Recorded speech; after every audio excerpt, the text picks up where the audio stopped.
कहते हैं माता पिता भगवान का रूप होते हैं, उन चरणों में स्वर्ग होता है। और कई सारे बच्चे सच में अपने माता पिता को भगवान का दर्जा देते भी हैं। पर कुछ ऐसे बच्चे भी हैं जो अपने माता पिता के एहसानों को भूलकर उन्हें बोझ समझने लग जाते हैं। ऐसा ही कुछ हाल था मिश्रा परिवार के बेटों और बहुओं का भी। भावेश बेटा जरा सुनना तो। अरे कितनी बार कहा है आपसे, ऑफिस जाते वक्त पीछे से मत टोका कीजिए, पर आप सुनते ही नहीं है। बोलिए क्या हुआ आप? वो मेरी और तुम्हारी माँ की ना दवाइयाँ ख़त्म हो गई थी, तुम ऑफिस से आते वक्त ले आना। अरे अभी पिछले महीने तो दवाइयाँ लाया था आप दोनों के लिए, अब फिर से खत्म हो गई। हाँ बेटा, वो दवाइयाँ हमें रोज़ लेनी होती है ना, इसलिए। अरे पर वो खाने से भी आपकी सेहत में कोई सुधार तो है नहीं। अब जब तक जिंदा है तब तक तो दवाई लेनी ही होगी ना बेटा। ठीक है, ले आऊँगा शाम को दवाइयाँ, पर अगली बार से ध्यान रखिएगा कि पीछे से ना टोके मुझे, पूरा दिन खराब जाता है मेरा। जयराम और मालती के 2 बेटे बहू थे, पर दोनों बेटों को और बहुओं को अपने माता पिता के प्रति कोई खास लगाव नहीं था। वे अक्सर उनके खर्चे के बारे में उन्हें ताना दिया करते थे। सविता बहू। हाँ बोलिए, क्या हुआ? आज बाजार से अपने बाबूजी के लिए लौकी और पालक ले आना। डॉक्टर ने उन्हें लौकी का रस पीने को कहा है, और कुछ सेब भी ले आना। हम दोनों को रोज सुबह सुबह एक सेब खाने को कहा है। लौकी, पालक, सेब, इतनी महंगी चीज़ें? माँ जी आपको पता है बाजार में इनके दाम कितने हैं? हाँ, पर हम दोनों की सेहत के लिए ये सारी चीज़ें डॉक्टर ने कहा है खाने को। अरे डॉक्टर तो कुछ भी कहते हैं माँ जी, ज़रूरी नहीं है हर चीज़ मानी जाए। हमें बस आपको थोड़ी ना देखना है, घर में बाकी लोग भी हैं जिनके खर्चे हैं, हमें अपना भविष्य भी तो देखना है। ठीक है बहू, जैसे तुम्हें सही लगे। हाँ, अब नहीं ले आएंगे तो भी आप लोग यही कहेंगे, कैसे बहू बेटे हैं, अपने सास ससुर की सेवा भी नहीं कर सकते। शाम को बाजार जाती ही ले आऊंगी, और क्या। ऐसा नहीं था कि मालती के बड़े बेटे और बहू ही ऐसे थे, पर छोटे बेटे और बहू का भी यही हाल था। अनूप बेटा, तू बाहर जा रहा है ना, ज़रा मुझे भी मंदिर तक छोड़ दे। आइए बैठिए। अच्छा बेटा, ज़रा कुछ रुपये देना। क्यों, पैसों का आप क्या करेंगे? वो मुझे मंदिर में कुछ दान पुण्य करना था और प्रसाद भी चढ़ाना था। बाबूजी आप बिना बिना सोचे समझे पैसे उड़ाते रहते हैं, कभी दान, कभी भंडारा, कभी प्रसाद, क्या है ये सब? अरे बेटा, ये सब पुण्य का कार्य है, इससे पुण्य मिलता है। ये सब फालतू के खर्चे हैं बस, इससे पैसों की बर्बादी होती है और कुछ नहीं। ऐसा नहीं कहते बेटा। आपको समझाना ही बेवकूफ़ी है। ये लीजिए पैसे और जाइए, जाके कीजिए दान धर्म आपका। चलता हूँ मैं, बहुत काम है मुझे। जयराम का छोटा बेटा जितना कंजूस था, उससे कहीं ज़्यादा कंजूस थी उसकी पत्नी मिश्री। अरे बाप रे, इतने सारे कपड़े हैं आपके पास माँ जी। इतने सारे? ये तो कुछ ही कपड़े हैं मिश्री बहू, कहाँ ज़्यादा है। आपकी उम्र के हिसाब से तो ये भी बहुत है माँ जी। अब आप ना 1 साल तक कोई भी ड्रेस मत सिलवाइएगा, ठीक है? 1 साल तक? अरे ये तो सब मेरे पुराने कपड़े हैं, मेरे पास नए जैसे कोई कपड़े ही नहीं है। अब करेंगे भी क्या नए कपड़ों का? माँ जी, इस उम्र में भगवान का नाम जपिए और सादगी से रहिए, बस। इससे पैसों की भी बचत होगी और भगवान भी खुश रहेंगे। ठीक है बेटा।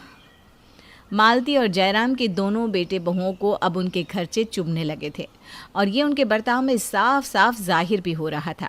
पर माँ बाप के लिए बच्चे तो बच्चे ही होते हैं, चाहे वो कितने भी बड़े क्यों ना हो जाए।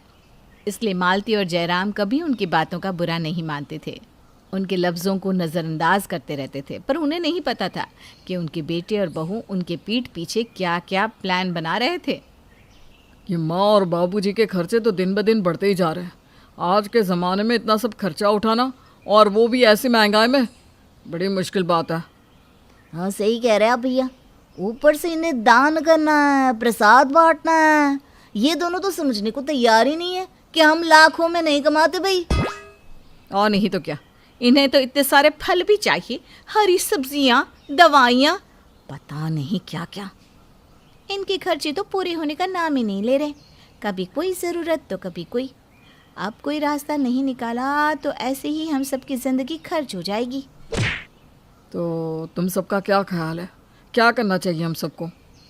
मुझे लगता है हमें उन्हें गांव भेज देना चाहिए भैया। नहीं नहीं नहीं, गांव में हमारे सारे रिश्तेदार हैं।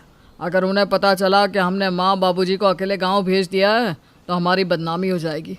सारे रिश्तेदार हम पर थू थू करेंगे। हाँ हाँ, ये सही कह रहे हैं।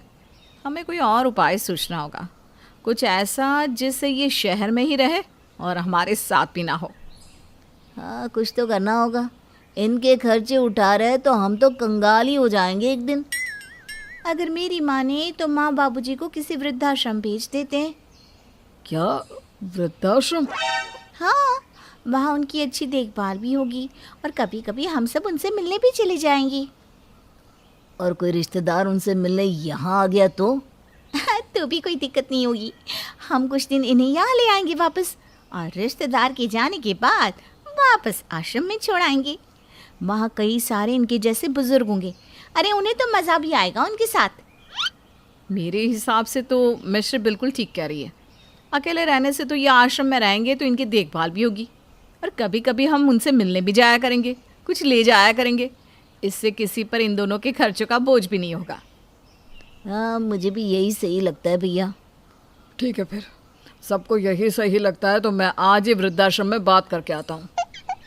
पर माँ बाबूजी से कहेंगे क्या?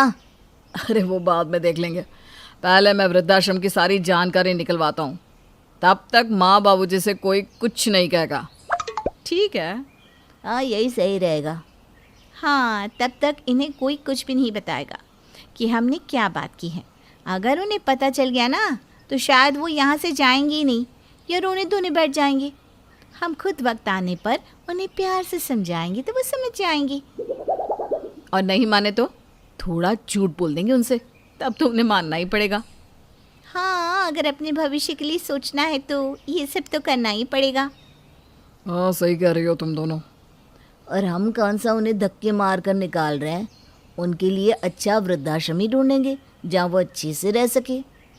जयराम और मालती के दोनों बेटे और बहू उन्हें बिना बताए वृद्धाश्रम भेजने की प्लानिंग कर रहे थे और इस बात से अनजान जयराम और मालती अब भी यही सोचते थे कि उनके बेटे और बहू उनसे बहुत प्यार करते हैं। ये कहानी एक आम दंपति की है जो खुद से पहले अपने परिवार के बारे में सोचता है। ममता, मेरी बहन के पति का मैसेज आया है। बेटी की शादी के लिए 15,000 रुपये मांगे हैं। हाँ, तो देने तो पड़ेंगे ना। अब माँ पिता नहीं है तो फर्ज तो आपको ही पूरे करने हैं। एक रोज, नमस्ते दीदी, कैसी हो? मैं अच्छी हूँ सुनील। वो क्या है ना, तुम्हारी छोटी भांजी आ रही है तुम्हारे पास। बोल रही थी कंप्यूटर का कोर्स करेगी। सुनील के अपने 2 बच्चों की पढ़ाई के साथ बहनों के बच्चों का आना जाना रहना लगा रहता था। ममता, इस बार की कमाई से तो लगता है कि पूरी नहीं हो पाएगी। कोई बात नहीं, मैं अपनी सेविंग से मैनेज करने की कोशिश करूंगी, ठीक है? धीरे धीरे वक्त बीतता है। सुनील के बेटे और बेटी की शादी हो जाती है। शादी के बाद बेटा कहता है, पापा, आप हम लोगों के पास ही रहने क्यों नहीं आ जाते? छोटे से शहर में कोई सुविधा भी नहीं है। नहीं बेटा, अब तो जिंदगी बीत गई इस शहर में। यहीं रहना है चाहे जो हो। तुम बस अपनी लाइफ देखो, हम यहाँ खुश हैं। अच्छा रखता हूँ, पिछले मोहल्ले से चाचा आए हैं। बेटा फोन रख देता है कि उसकी बीवी कहती है, क्या बोले, तुम्हारे पापा आएंगे कि नहीं? अरे नहीं, मना कर दिया। तुमने कहा क्यों नहीं कि प्रॉपर्टी के रेट बढ़ते ही जा रहे हैं?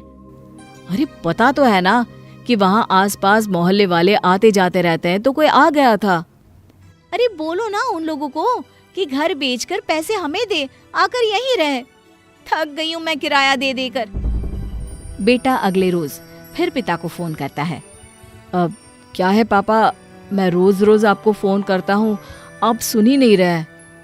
क्या बात है बेटा, मैं बुढ़ापा यहीं काटना चाहता हूँ। यहाँ सभी है, मेरी बहनें, उनके बच्चे, तुम्हारी माँ का मायका, पुराने रिश्तेदार नातेदार सभी तो है यहाँ। वहाँ क्या करूँगा, बड़े शहर में मन नहीं लगेगा। अरे पापा, हम लोगों को भी तो आपकी जरूरत है। बिना माता पिता के रह रहे हैं, मन नहीं लगता पापा। घर आओ तो लगता है कि कोई है ही नहीं। पिता माँ को सारी बात बताते हैं। हाँ, ठीक ही तो बोल रहा है, आदत नहीं है ना उसको अकेले रहने की। कोई बात नहीं, बोलो हम लोग आ जाएंगे। जिस रोज सुनील और ममता शहर छोड़ रहे थे, पूरा मोहल्ला उन लोगों को विदाई देने आया। आप लोगों को छोड़कर जाने का मन नहीं है, लेकिन क्या करें, बेटे को जरूरत है ना। दोनों बेटे के घर पहुंचते हैं। पापा जी, मम्मी जी, अच्छा हुआ आप लोग आ गए। हम लोगों का तो मन ही नहीं लगता था। आइए, मैं आप लोगों को आपका कमरा दिखाती हूँ। अरे बहू, परेशान मत हो, नौकरी के साथ कहाँ तक हम लोगों का ख्याल रख पाओगी। तुमको तो पता है ना, मुझसे काम नहीं होता अब। अरे कोई बात नहीं माँ जी, मैं नौकर लगवा दूंगी, वैसे है भी। सास ससुर खाना खाकर बैठे होते हैं कि बेटा उन लोगों के सामने अपनी बात रख देता है। पापा, वहाँ का मकान बेचकर यहाँ ले लेते हैं। अरे नहीं नहीं, हमें नहीं बेचना अपना मकान, यहाँ मेरा दिल नहीं लगेगा। अरे ठीक है ना माँ जी, जैसे आपकी मर्जी। वैसे भी सागर को मुझे मेड के पास छोड़कर जाना पड़ता है। वो ना उसे वक्त से खाना खिलाती है, ना दवाई देती है। माँ, तुमको क्या पोते के साथ रहना पसंद नहीं है? किसी तरीके से इमोशनल कार्ड खेलकर बेटा बहू सुनील से उसका मकान बिकवा देते हैं। एक बार बेटा बहू के हाथ पर पैसा आने के बाद दोनों का व्यवहार बदल जाता है। बेटा, ये नया मकान तो बहुत ऊपर है। ऊपर से पूरा शहर दिखता है पापा जी। सुनील को ऊंचाई से शुरू से ही डर लगता है। एक रात, क्या बात है, आज रात का डिनर अभी तक नहीं बना बेटा, भूख लग रही है। अरे माँ, मैं बताना ही भूल गया, वो मेड आज नहीं आने वाली है, तो मैंने और मेरी बीवी ने तो बाहर से ही खाना खा लिया। आप देख लो ना, जो मन है बना लो। पर बेटा, मैंने तो काफी समय से खाना नहीं बनाया, हम लोगों के लिए भी कुछ ले आता। बेटा माँ की बात अनसुना कर वहां से अपने कमरे में चला जाता है। बहू भी बाहर नहीं निकलती। चलो हम दोनों मिलकर कुछ बना लेते हैं। रात के 11 बज गए हैं जी। वो तो मैं पूछती ना तो ये बताता भी नहीं। जिस पोते की लालच में उन लोगों को शहर बुलाया गया था, वो भी उन लोगों के पास ना आता। अरे सागर, स्कूल से कैसे आया? आज तो दादाजी लेने भी नहीं गए। वो मैंने ना एक लड़की रखी है, वो इसका ख्याल रखेगी, दिन में वही इसको खाना भी खिलाएगी। ममता कुछ कहने जाती है कि सुनील उसे रोक लेता है। धीरे धीरे करके बेटे का व्यवहार और बदल जाता है। बेटा, ये मेरी और माँ की दवाई का पर्चा है, आते वक्त ले आना। एक तो पापा, ये कौन कौन सी ऊटपटांग दवाई आप खाते हैं, बंद करिए इसे। दूसरा, मेरे पास पैसा नहीं है इन सब दवाई के लिए, मैं नहीं लाऊंगा। अरे ऐसे मत बोलो बेटा, दवाई के बिना तो हम लोग नहीं चल पाएंगे। कोशिश करिए ना, क्या है, ये सारा दिन कमरे में रहती हैं। कमरे से बाहर निकलिए, घूमिए, टहलिए, आधी बीमारी तो वैसे ही खत्म हो जाएगी। बहू अब सास ससुर से बात करना भी बंद कर देती है। बेटा, हम लोग कुछ दिनों के लिए गांव जाना चाहते हैं, हम लोगों का टिकट करवा दो। देखता हूँ। बेटा बीवी को बताता है। अरे जाने दो ना, करवा दो रिजर्वेशन। और हाँ, बोल देना ऊपर के खर्चे के पैसे नहीं है हम लोगों के पास। माता पिता ट्रेन में बैठकर गांव को निकल जाते हैं। शहर का मकान तो बिक चुका है।